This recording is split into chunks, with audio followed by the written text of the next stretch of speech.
This is the most devoted girl in the world. She made a promise with the person she loved she would wait for him under the maple tree for her entire life. But time passed, and no matter how long she waited, the person she loved never returned to her side. Others thought her waiting was destined to be in vain. They believed that the man was simply toying with her feelings. But when Koyo suddenly turned around, she realized that the person she loved had already fulfilled their promise in his own way. Koyo was a spirit born under the maple tree, bound to it. Because the tree had a spirit, the maple tree's leaves were red throughout the year. One day, Jinsen and Koina happened to pass by, and they were both fascinated by this unusual sight. After all, seeing a tree like this, blooming so beautifully in such a cold season, was rare. Koina thought that there must be something hidden under the tree, otherwise, why would a tree bloom out of season? Koyo came over to explain that the maple tree had red leaves all year round, and that had nothing to do with anything else. When Jinsen saw Koyo for the first time, he immediately realized she was not an ordinary human. He was curious about her purpose for being here, but Koyo simply explained that she was waiting for someone she had promised to meet under the tree. But that person never came. Koyo felt that her waiting was useless. Deep inside, she knew the person she waited for would never return, but she refused to accept this reality. So, she kept waiting, hoping he would come back. She had waited under this tree for years, unable to leave because she was bound to it. She asked Jinsen for help, hoping he could find the man and bring him back for one last meeting, so she could finally let go. Jinsen didn't want to get involved at first, but he felt sorry for Koyo. He couldn't leave her in this state, so he promised to help her find the man. But when Jinsen asked about the man's appearance, Koyo became nervous. She had waited for so long that she couldn't remember what he looked like anymore. Fortunately, she had a portrait of him that she could show Jinsen. Before setting off, Jinsen realized he hadn't asked for Koyo's name.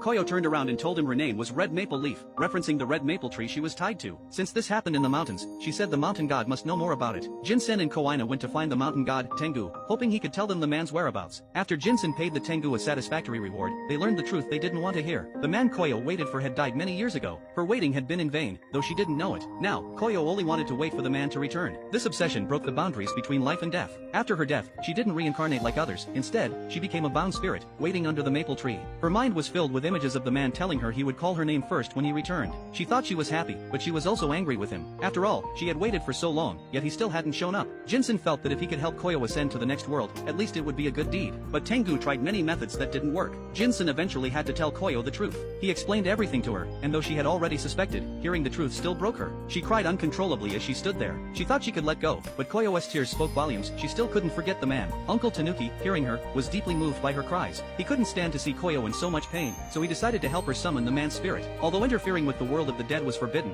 he couldn't just stand by while Koyo cried. To grant her wish of seeing the man one last time, they made a connection with the workers in the afterlife. However, things didn't go as smoothly as they had hoped. Jinsen brought Koyo some bad news. The man couldn't be summoned because he had already reincarnated according to his will. Unlike Koyo, he hadn't waited for her in another place. But Jinsen also had good news. From now on, Koyo wouldn't have to wait anymore. Koyo didn't understand how that could be good news. Jinsen explained that the man had actually already come a long time ago. Koyo stood frozen in shock as Jinsen continued, telling her that before reincarnating, the man had inexplicably chosen to transform into a maple tree. Koyo turned around and looked at the tree, realizing that the tree before her was the man.